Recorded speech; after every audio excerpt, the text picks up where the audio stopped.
Boa noite, deixa eu ligar aqui uma iluminação para ver se melhora. Mais uma vez, vamos continuar aqui a nossa segunda parte dos exercícios. Eu vou dar prosseguimento aqui. Eu, professor Arley Queiroz, professor de Legislação de Trânsito.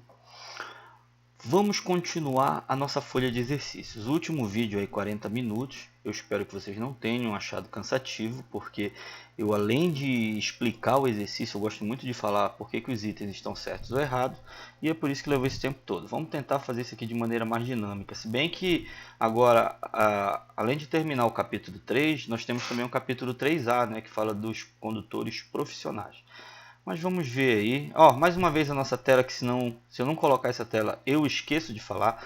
E eu sei que você já clicou aí embaixo, já se inscreveu no canal. Sei que você já segue o nosso perfil aqui também. Concurso underline PRF underline oficial. É um Instagram que nós já temos aí mais de 12 mil seguidores, quase 13 mil. E é um Instagram que está crescendo porque a gente vai divulgando muito material, muita apostila, muito teste, muitas informações voltadas para o concurso, sobretudo da Polícia Rodoviária Federal. Tá bom? E anota aí esse WhatsApp, que é um WhatsApp que você pode tirar dúvidas também. Solicita para mim se você quiser entrar no nosso grupo. Nós já estamos com 3 grupos, tá? O terceiro grupo já está quase cheio. São 250 pessoas, a gente está com mais de 200 já. E nesse grupo a gente fica trocando material não só de trânsito, mas também muito direito, muito raciocínio lógico, tá? A própria parte de física voltada para a dinâmica dos acidentes de trânsito, que cai na PRF, história da PRF, língua portuguesa, dicas de redação, vídeo aula, muita gente compartilha lá. Então, manda mensagem para mim, pede para entrar no grupo que eu te coloco sem nenhum problema, tá bom? Vamos dar prosseguimento, sexta questão. Olha que questãozinha simples, fácil de acertar. É uma questão que eu venho trabalhando com ela desde o ano passado, uma questão que caiu aí nos meus exercícios em 2019. E ele diz o seguinte: sempre que um condutor quiser diminuir a velocidade de seu veículo, deverá antes certificar-se de que pode fazê-lo sem risco nem inconvenientes para os outros condutores, a não ser que haja perigo iminente. Beleza. Com base nessa orientação e nas normas previstas no CTB, quando a velocidade máxima de uma via for estabelecida em 80 km por hora, a velocidade mínima nesse mesmo trecho será de... Questão fácil, questão direta, questão que não dá para perder muito tempo, mas é apenas para me dar a oportunidade de falar para você sobre a velocidade mínima, tá? Velocidade mínima é uma velocidade que você não pode transitar abaixo dela, tá? Salvo se as condições meteorológicas e de trânsito te obrigarem a tal, certo? E também você não pode atrapalhar o trânsito, tá bom? Então, a velocidade mínima de qualquer via sempre será a 50% da velocidade máxima. Então, nesse caso aí nós temos uma velocidade máxima de 80, a velocidade mínima é 40. Você vai marcar a letra C, mas antes disso eu tenho o artigo 62 para te mostrar o texto da lei, tá? E então você volta aqui, eu vou pegar minha canetinha, que eu adorei essa caneta, só preciso saber usar melhor. Então eu vou marcar ela aqui e vou marcar a letra... Cadê o mouse que sumiu? Letra C. Legal, né? Estou me divertindo com esse programinha aqui. Tomara que vocês tenham gostado também da aula. Deixa eu aprender aqui. Vamos lá, tirei a caneta. Eu tenho que apagar, apaguei. Passa. Vamos para a sétima questão. A imagem está atrapalhando aqui a sétima questão. Deixa eu subir mais um pouco. Considere os itens abaixo. As crianças com idade inferior a 10 anos devem ser transportadas no banco traseiro, salvo exceções regulamentadas pelo CONTRAN. Certíssimo. Toda criança abaixo de 10 anos transitar sempre no banco traseiro. O CONTRAN, através de uma resolução de número 277 de 2008, ele trata dessas exceções. Então, se você quiser, vai lá dar uma lida, cai na prova também, e a gente vai ter chance de trabalhar ela aqui. Beleza? Então vamos para o item 2. É obrigatório o uso de cinto de segurança para o condutor e passageiro em vias do território nacional, salvo em situações regulamentadas pelo CONTRAN, ou seja, tem exceção? Sim, é obrigatório o uso do cinto de segurança e tem exceção sim. Tá? O CONTRAN estabelece que existem situações em que não é obrigatório o uso de segurança. Tá? Tem situações em que, quando a pessoa está transitando de ônibus, veículos coletivos, onde for permitido o trânsito de passageiros em pé, nesse veículo não é obrigatório o uso do cinto de segurança. Tá? E tem também as crianças de 0 a 1 ano, de 1 a 4 anos, tá? De 4 a 7 anos e meio. Elas não são obrigadas a usar o cinto de segurança, e sim o dispositivo adequado para a sua idade. E se esse dispositivo tiver a forma de atracação lá, não é obrigado o cinto de segurança, salvo aquele dispositivo chamado assento de elevação, de 4 a 7 anos e meio, que às vezes não traz o seu dispositivo de segurança, aí é obrigado que a pessoa use o próprio cinto do carro. Mas enfim, só para mostrar para você que tem exceção sim, porém o item 2 está certo. Bora ver se fica bonito aqui, eu quero fazer um negocinho aqui. Eu vou botar aqui, vou botar cor verde, que é o cor de quando está certo. Então, ó, fiz besteira. Vamos para o item 3. As provas ou competições esportivas, inclusive seus ensaios em vias abertas à circulação, olha, inclusive seus ensaios, só poderão ser realizados mediante prévia permissão da autoridade de trânsito com circunscrição sobre a via? Sim, tá? Tanto a prova quanto o ensaio só pode acontecer com autorização. E ainda tem uns critérios lá, que ela vai ter que recolher caução, pagar seguro e tudo mais, tá? Então, certa também. Né? Eu acho que o que eu queria fazer é isso aqui, ó. Era isso aqui, ó. Certa, 2 certa, 3 certa também. O professor gosta de fazer isso. Quarta, o condutor de veículo poderá fazer uso da buzina desde que em toque breve, fora das áreas urbanas, quando for conveniente advertir um condutor que tem um propósito de ultrapassá-lo. Quando você quer ultrapassar um condutor que vai à sua frente e for conveniente, você pode usar a buzina, dar toques breves da buzina para que aquela pessoa desloque da esquerda para a direita, te dando passagem. Isso é correto? É correto sim, tá? É correto. Então, lembrando que isso só pode nas áreas rurais, né? Ou seja, fora das áreas urbanas, como diz o texto da questão. Então, mais um item aí, certo? E você vai marcar a letra E, todas as alternativas corretas. Beleza? Legal, né? Então, está aqui mostrando todos os artigos que você vai ler, 64, 65, 67 e o 41, que é o artigo da buzina, tá? E aí você vai ver também no artigo lá no 227 do capítulo das infrações, você vai ver que existem situações também que você não pode usar buzina entre 10 da noite e 6 da manhã, em locais que tem a placa de proibição, né? Locais e horários. Então a buzina ela tem uma série de regras. E se você quiser entender todas as regras para usar a buzina, lê o artigo 41 e lê o artigo 227, tá bom? Vamos aí para a questão de número... a sétima é só para enfatizar, é porque aparece 2 vezes cada slide, só para você ter o prazer de marcar aí letra E. Ok, beleza? Então vamos para a 8ª questão. Deixa eu já voltar aqui para o vermelhinho, que é para dar um destaque. A 8ª questão diz assim: o uso das luzes em veículos obedecerá às seguintes determinações, exceto... Letra A. Nas vias não iluminadas, então esse exceto você já sabe que é para marcar errada. Nas vias não iluminadas, o condutor deve usar luz alta, exceto ao cruzar outro veículo e segui-lo. Perfeito, perfeito. Se você não dá atenção adequada a essa palavra aqui, ó, esse verbo deve usar significa obrigatoriedade.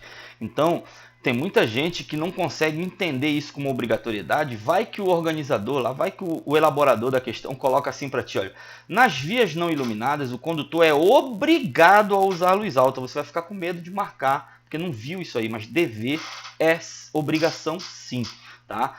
Aí, o tipo de via não importa. O que importa é que tem que vir esse trecho aqui, olha. Tá? Na questão. Ele tem que citar isso aqui na questão. Sabendo que determinada via ou rodovia tem um trecho não iluminado, nessa via é obrigatório o uso de luz alta? Sim. Tá? Se ele não for iluminado, sim. Tá? Então, é para você marcar errada e esse item está certo. Vamos para a letra B. A troca de luz alta e baixa de forma intermitente por curto período é aquele negócio de ficar assim, ó, transformando a luz alta em baixa. Você vai batendo aqui na alavanquinha aqui de transformar a luz, com o objetivo de advertir outro motorista, só poderá ser utilizado para indicar a intenção de ultrapassar o veículo que segue à sua frente, ou para indicar a existência de risco à segurança para o veículo que circula no sentido contrário, certíssimo. Então, quando você usa aquele sinal de luz alta e baixa intermitente, é para você advertir o motorista que vai à sua frente, tá? Que você quer ultrapassá-lo, e que nem a buzina na questão anterior, são as duas formas de informar o condutor que você quer ultrapassá-lo, é buzina com toques curtos, fora das áreas urbanas, e também a troca de luz intermitente, alto e baixo, bom? Aqui onde eu trabalho existe um uso irregular, né? O pessoal usa muito essa troca de luz aqui para informar que há fiscalização na via. Isso é errado e cabe até autuação, tá? Isso é uma infração de trânsito. Então vamos lá. Vamos para item C. A e B estão corretos. Item C diz assim: o condutor manterá acesa pelo menos as luzes de posição do veículo sob chuva forte ou neblina ou cerração. Pô, essa questão bem traiçoeirinha, hein? Bem sacana essa questão. Tá doendo meus olhos aqui, rapaz. Deixa eu ver uma coisa. Só um minuto. Desculpem aí, tá?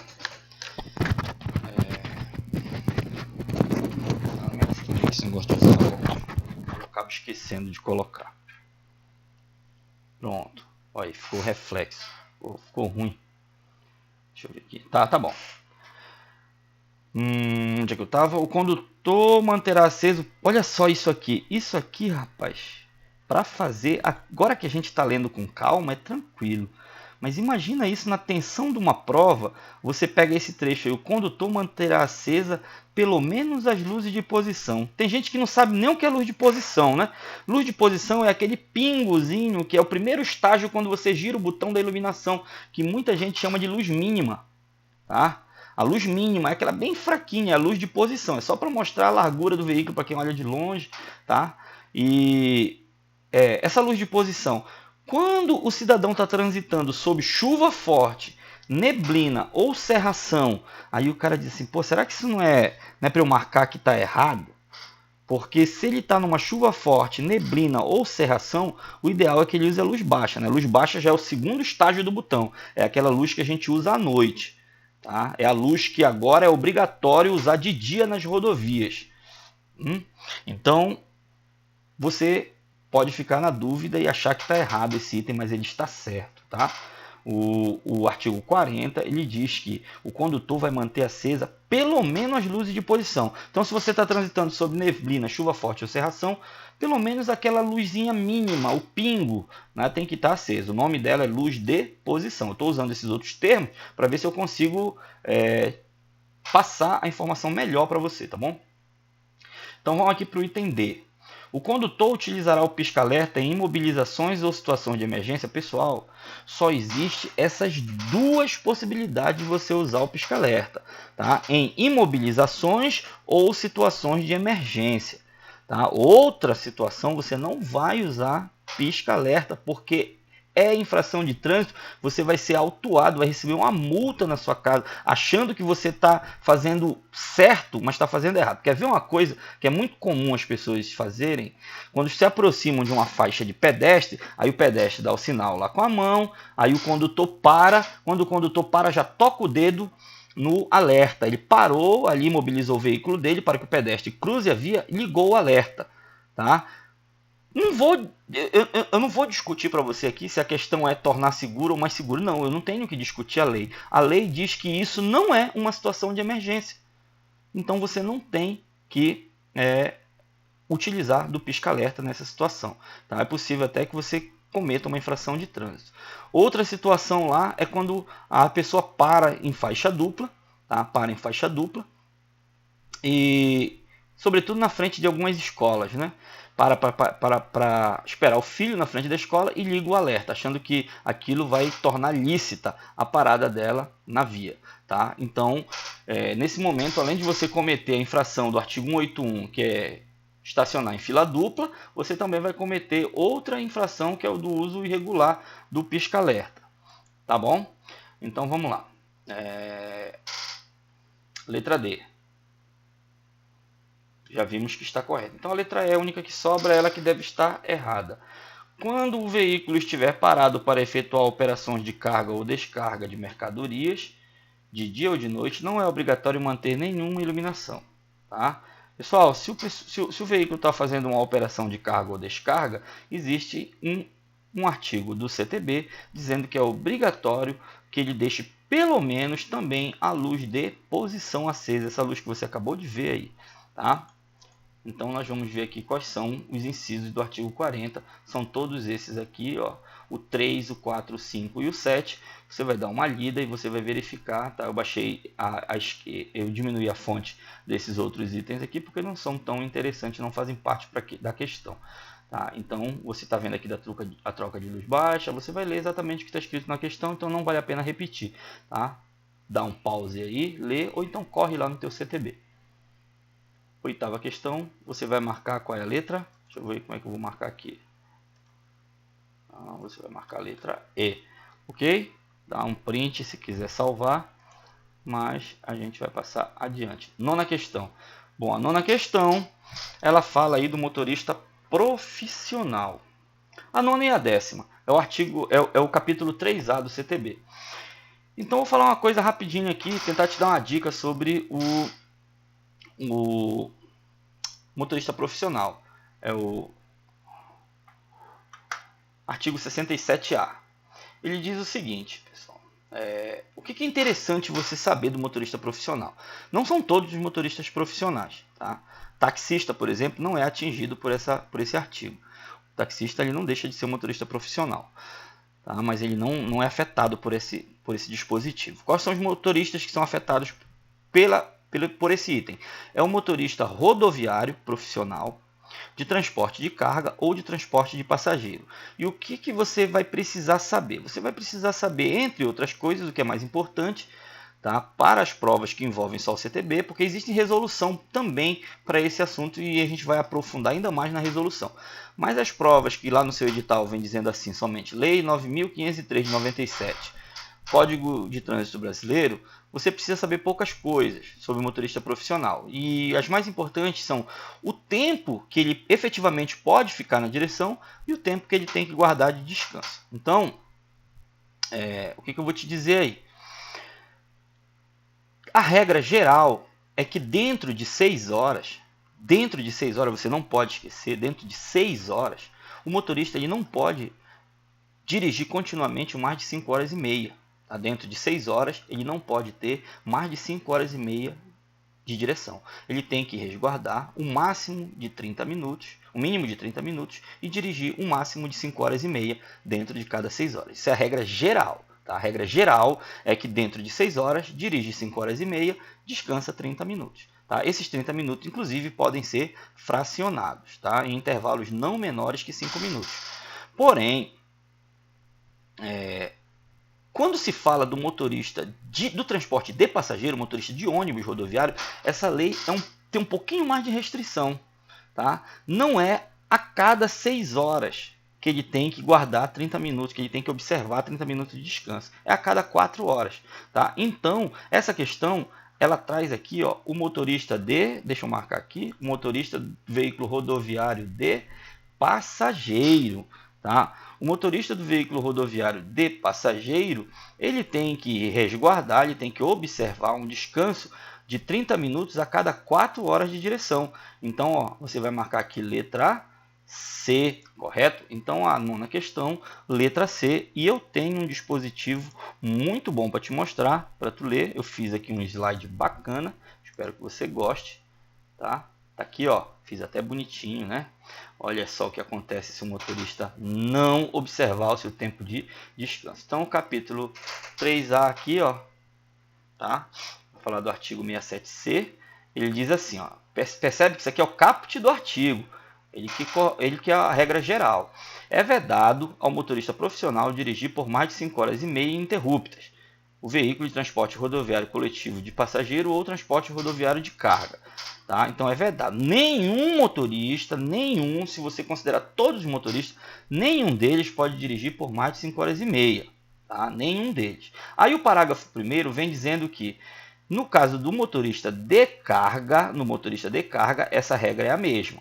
Serão observados 30 minutos de descanso dentro de cada 6 horas na condução do veículo de transporte de carga. Tá aqui, ó, de carga. Eu vou marcar aqui, ó, de carga. Do transporte de carga, serão observados 6 horas. 6 horas serão observados 30 minutos dentro de 6 horas do transporte de carga. Agora, quando se trata do transporte de passageiro, são observados 30 minutos de descanso a cada 4 horas na condução. Então, percebe que é um pouco mais de restrição em se tratando do motorista de transporte de passageiro, tá bom? Aqui, ó.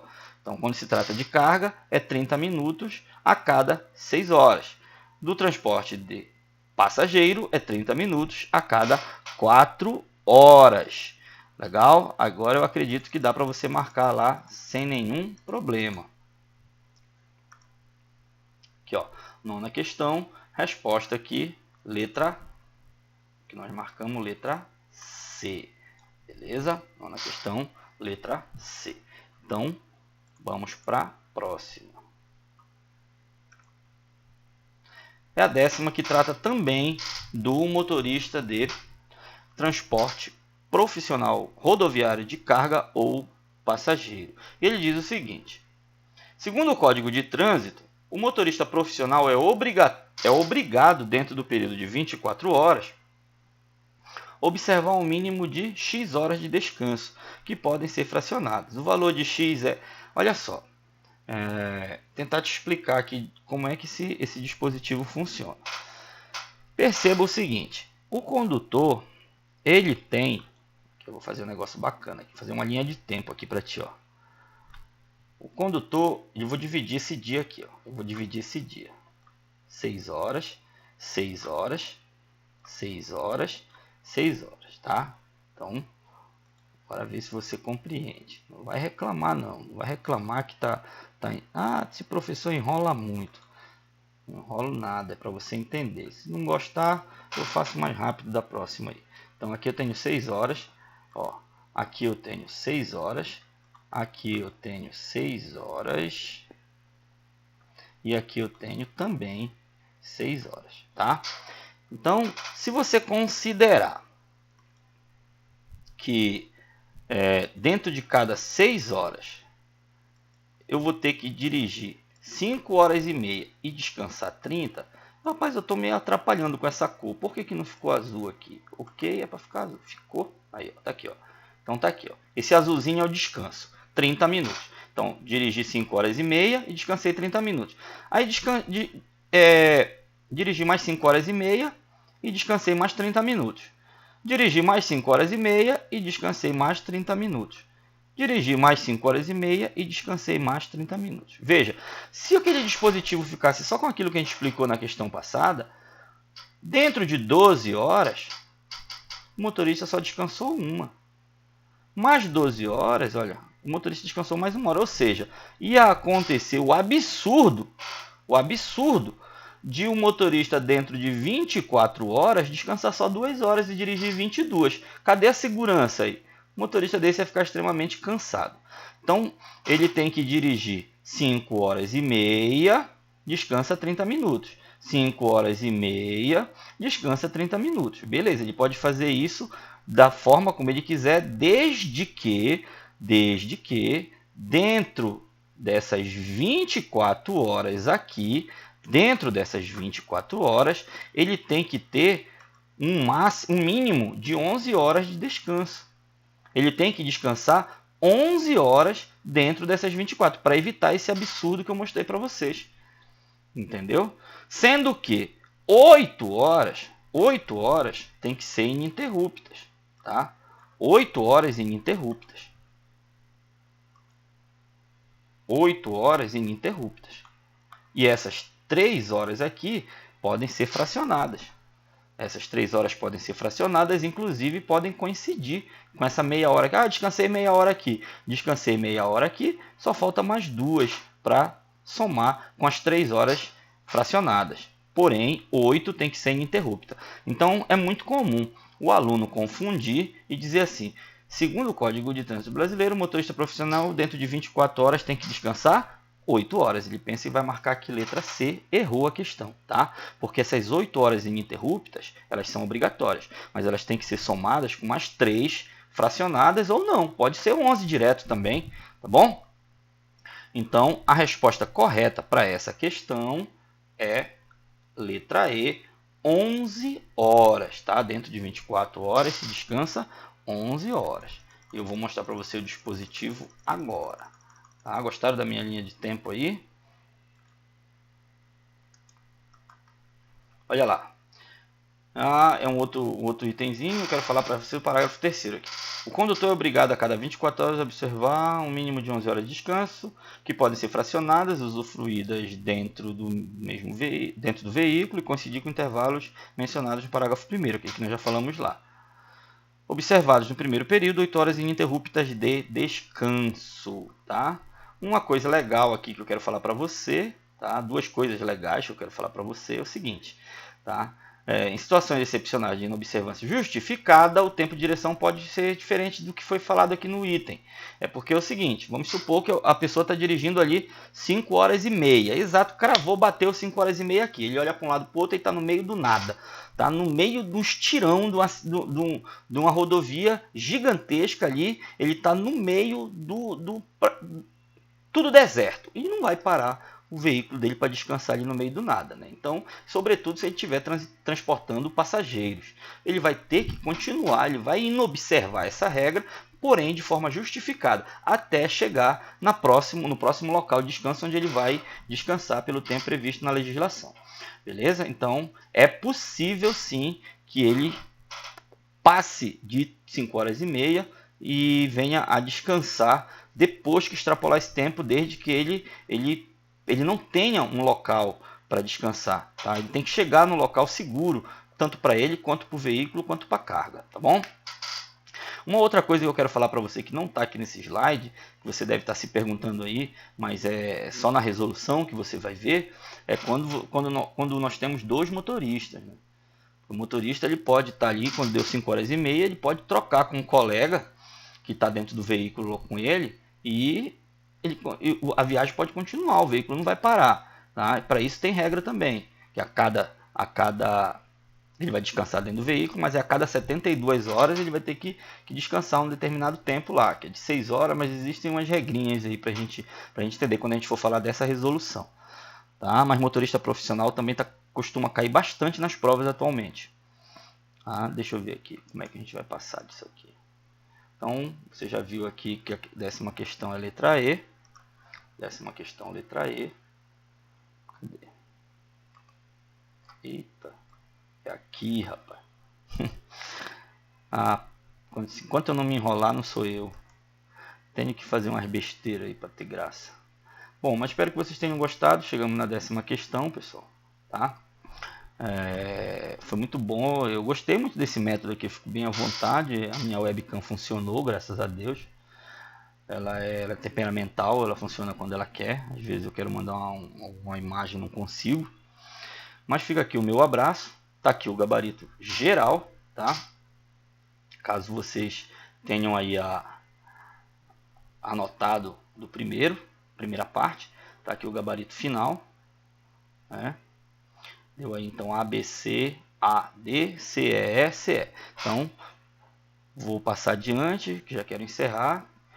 E isso aqui que eu fiz essa perguntinha, como foi seu desempenho? Eu gosto muito, pessoal, de você puder me dizer. Avalie aí, faz um comentário, diz se gostou, diz se foi ruim, sei lá, diz qualquer coisa.